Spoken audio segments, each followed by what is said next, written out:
Hi guys, I'm Tori and I am the creative producer here at Fracture Creative. Hi, I'm Nina and I'm the senior strategist and copywriter here at Fracture Creative. Hi, I'm Allison. I'm the creative director and founder of Fracture Creative. Welcome to Digital Darlings. We're the podcast where we talk all things digital from your favorite digital darlings.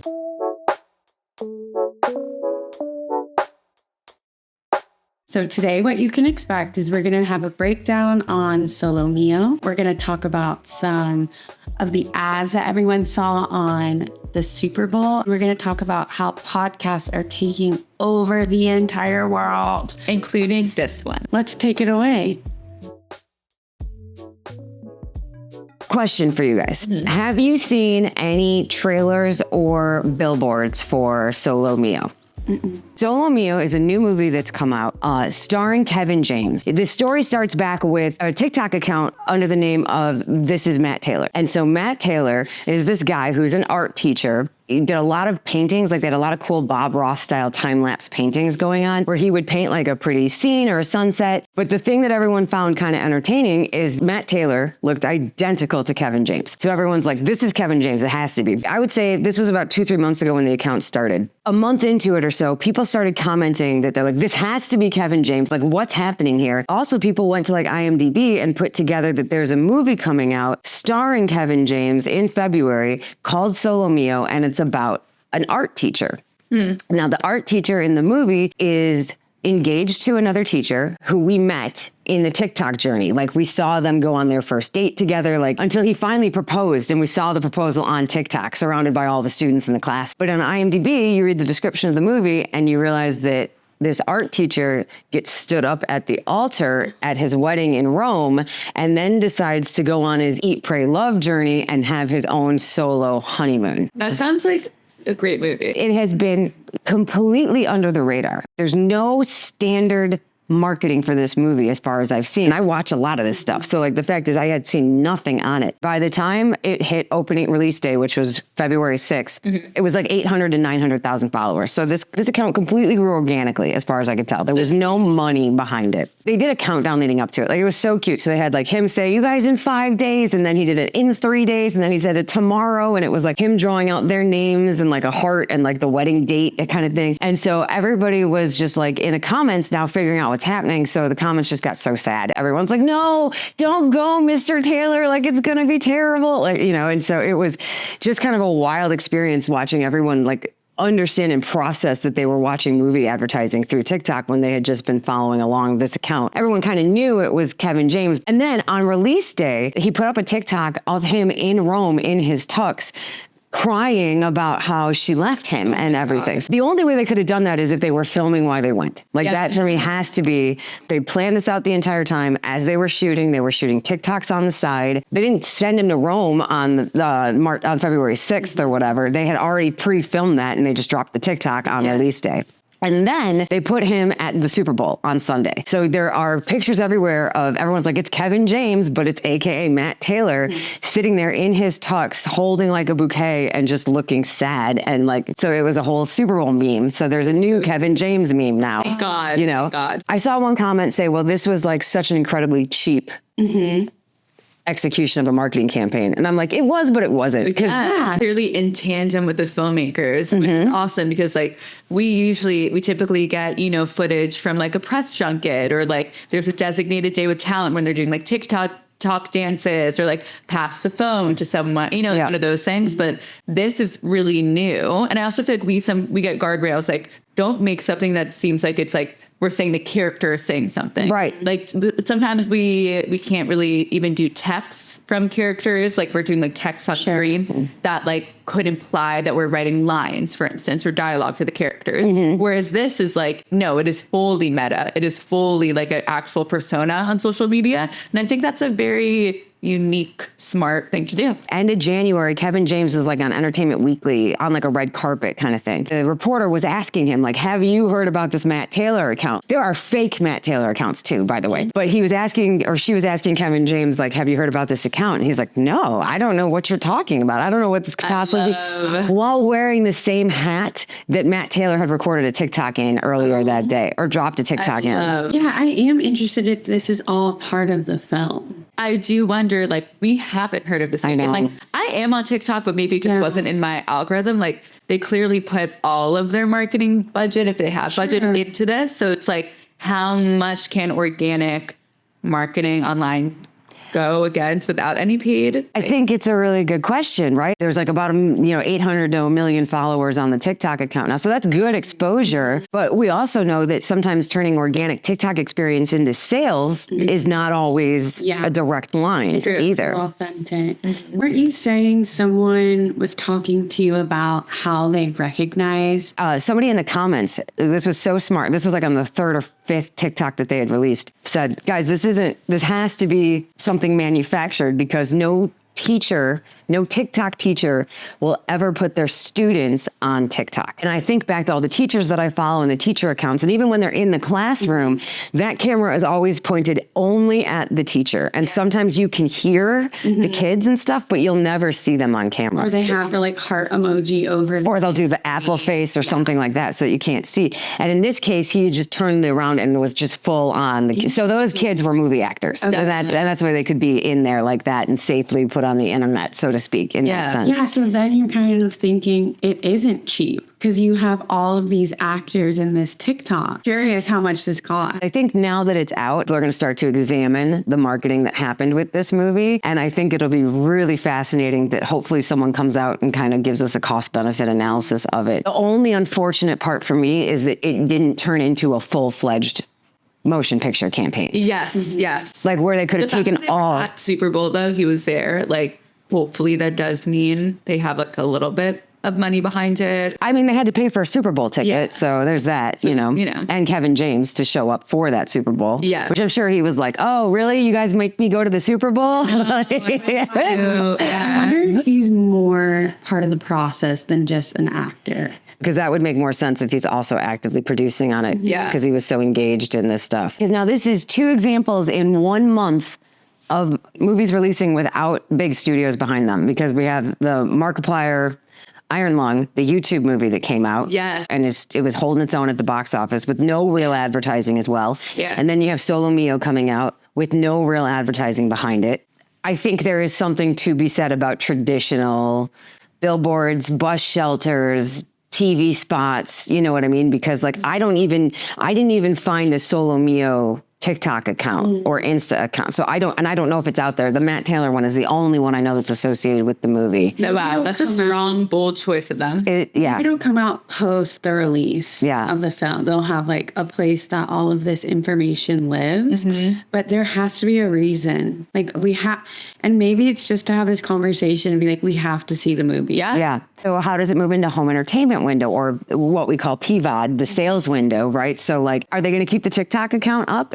Or is it going to turn into more of a salesy like marketing account in a few weeks when it becomes like, now we're going to push for digital sales and then it's going to end up streaming somewhere. So I feel like for that, it's still going to follow traditional marketing in some ways, because otherwise you're not going to get the awareness where it needs to be. I saw some people commenting that the studios might be scared by this. And I don't think so. I think if anything, the studios will just find clever ways to co-opt these new models. Something like Five Nights at Freddy's, right? Like they did more on Five Nights 2 when we got to do the Home Ec campaign for that. But like they didn't really push the first Freddy's. Like the marketing wasn't crazy and the awareness wasn't like out of control. And it had a massive weekend just because they knew the audience would show up for that movie at that time. And then in the second, they had famous YouTubers. Yes. In the film. Yeah. So I felt like that was kind of their marketing ploy. It's not going to change the filmmaking landscape where like, okay, this means we're going to like,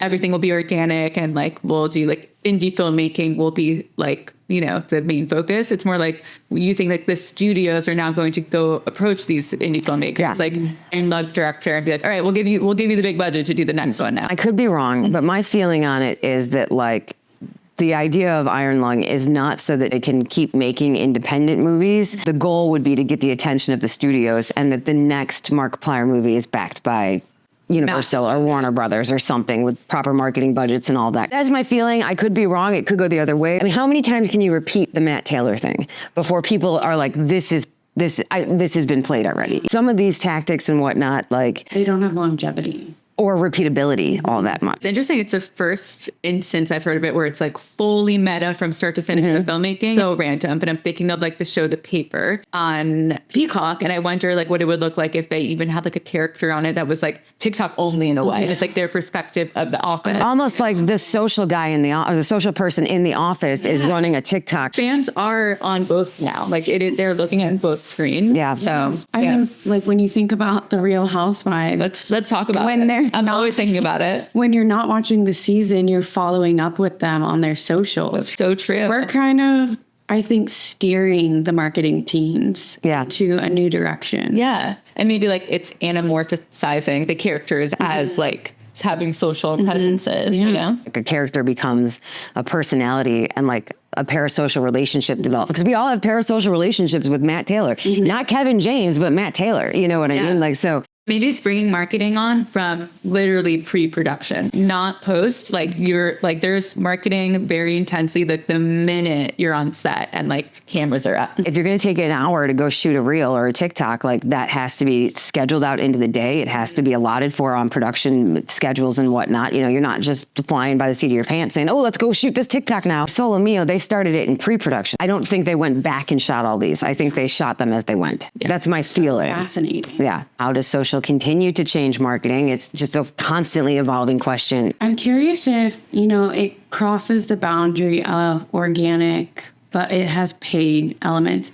If users at a certain point feel fatigued, it's not as authentic as I thought it was. I thought this was something created in the moment for me as a user to kind of take it all in, but it sounds like it's pre-planned. Yeah. We'll just have to see how people react to it post the movie launch. I feel like it would have been such a fun payoff, even the week before, if all of a sudden billboards hit everywhere and TV spots were everywhere and you figured out so that when he showed up at the Super Bowl, it was like, oh, that's Matt Taylor, instead of being like, why is Kevin James at the Super Bowl? You know? Yeah. Cute if there were billboards out where like, take me back, the girl, or, I just never thought that I would be interested in seeing a movie about like a self-help discovery about a man. You know? Like it's usually like Diane Lane in like Italy or like Julia Roberts, but I guess I'm going to watch Kevin James going through it. Well, it's interesting because Pluribus, they are doing a lot of the campaigns out in the streets being like,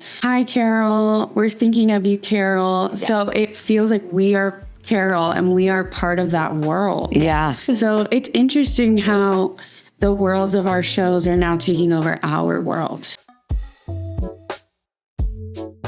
Well, speaking of Pluribus and our shows just taking over everything, all the marketing, I want to chat a little bit about podcasts. And like, obviously speaking of meta, we are in a podcast right now, but like how podcasts are like absolutely a new important medium here to stay. Very important for marketing. Pluribus has a companion podcast, which a lot of TV shows are starting to do now, a lot of movies too, where it's an official Apple TV podcast. And they kind of go through every episode. And this is the first time as a viewer, I actually was listening to a podcast along with it, like companion piece. It shows just how important this medium is for that third space that fans want. They have social media, of course, they have the content itself, but they want another place, like a place to discuss it or to listen to experts chat about it, digital darlings, if you will. So I think that's interesting. Netflix recently put on a new channel on their platform for podcasts, which I do think is interesting because it's so reminiscent of every industry. Retail, we were going in the stores and that's how we went to malls. Then it revolutionized and it went to websites. And now we're going back where it's oh my God, there's a new, a pop-up store, which is a retail store. We're going back to we rock talk radio or a talk show. Yes, exactly. So I think it's interesting. There's the professional route of podcasting, which is where people are really getting money behind them. There's agencies behind them now. There's infrastructure behind those podcasts. There's distribution behind those podcasts. And then I also see a lot of people on TikTok that I think are faking podcasts. That is a thing. Yes. They're just pretending that they're set up with talking to other people in the mic. But I feel like it's a way for people to be comfortable with someone sitting there and talking, not just talking to your camera. If you put the podcast stuff around you, you feel more official? You do. I've seen that where they absolutely, these podcasts do not exist. They only exist as reels. Look it up on anything else, you will not find it. I do think that's like really interesting that like that's what people want to watch now. Or it's like streaming on Twitch. Like Yeah. it lives only for social. Yes. Yeah. Totally. Podcast is now a category at the Golden Globes. Amy Poehler just won for her podcast. You can't ignore it, that it is a very big medium. When we are approached for pitches, whether it be a movie or a TV show, like thinking about a podcast element, an audio element, you know,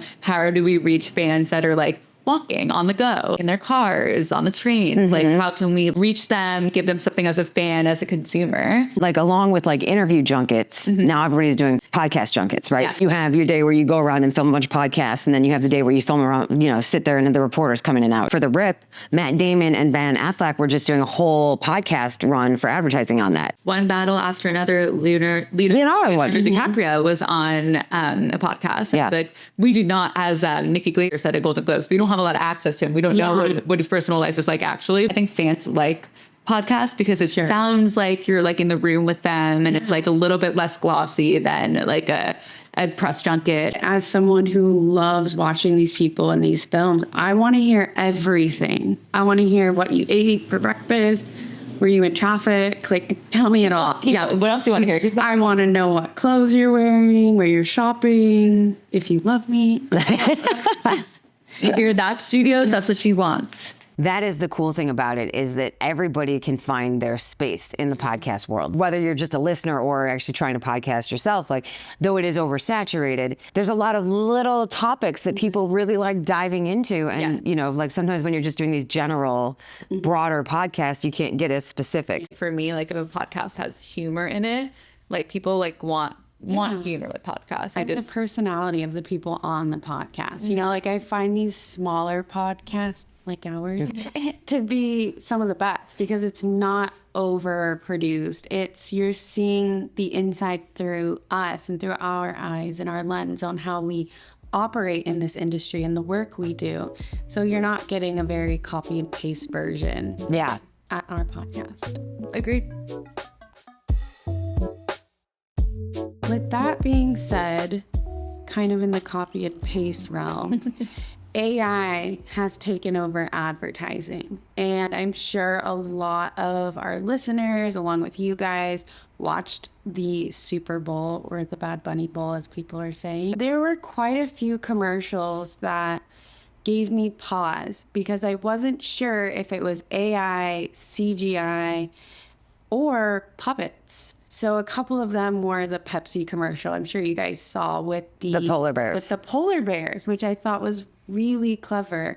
And we all know that was a real polar bear. Of course. Yes. No yes. CGI. There was or no AI. CGI. No. But I think it actually was CGI and it wasn't AI, which was really heartwarming because I don't know about you guys, but AI kind of breaks my heart a little bit. It does. 10 years ago, we would be really excited. We're like, oh, that was a practical effect, not a special effect, not, you know, not a visual effect. And now we're sitting here relieved that it's a special effect, a CGI effect, and not AI. Yeah. Like how far we've moved. Yeah. And then, you know, I think back to like Beetlejuice, Catherine O'Hara. Rest in peace. What I thought was amazing about Beetlejuice was that they really did mix visual and practical effects a lot. Like, so there was a lot of actual tangible in that world, you know? Yeah. And for me, am finding that's the secret sauce. Because I think AI is a little uncanny valley. I will say, and even as much as we are kind of experts in this field, I have not figured out if de-aging is CGI or AI yet, or both. It could be like a blend of both. The de-aging creeps me out. It's not The there yet. Irishman turning Robert De Niro into like a 29-year-old man. It's changed even so much since then. Like Stranger Things the last season, the first episode opened up with all the de-aged Will. And then there was the Dunkin' Donuts commercial from the Super Bowl.